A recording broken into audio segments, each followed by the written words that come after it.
Qui a créé Dieu? D'où vient-il? Que faisait Dieu avant de créer l'univers?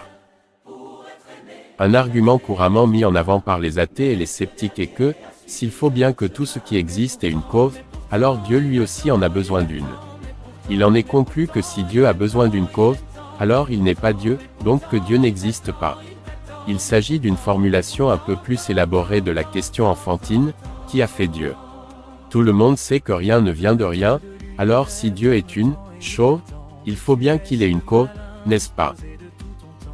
Il est difficile de répondre à cette question parce qu'elle part de l'idée fallacieuse que Dieu a une cause, puis cherche à la connaître. La réponse est que la question elle-même n'a aucun sens. C'est comme si on demandait, quelle est l'odeur du verre? Le verre ne fait pas partie de la catégorie des choses qui ont une odeur, aussi question elle-même est fallacieuse. De la même manière, Dieu ne fait pas partie de la catégorie des choses créées ou qui ont une cause. Dieu est incréé et n'a pas de cause, il existe, tout simplement. Comment le savons-nous? Nous savons que rien n'est issu de rien. Alors s'il y avait eu un temps où strictement rien n'existait, rien ne serait apparu par la suite.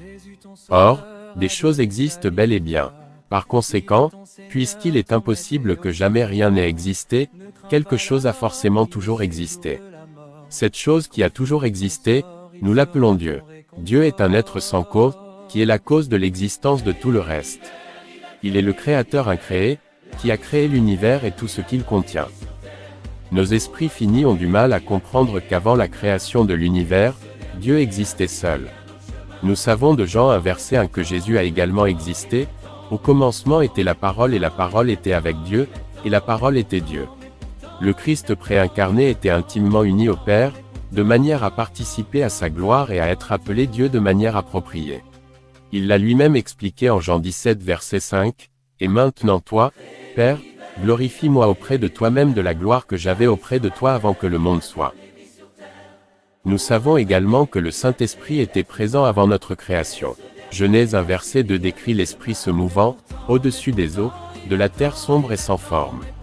Ainsi, avant même que le temps n'existe, Dieu existait en trois personnes, le Père, le Fils et le Saint-Esprit. La Trinité existait en parfaite harmonie et sans défaut, ayant tout ce dont elle avait besoin l'une dans l'autre.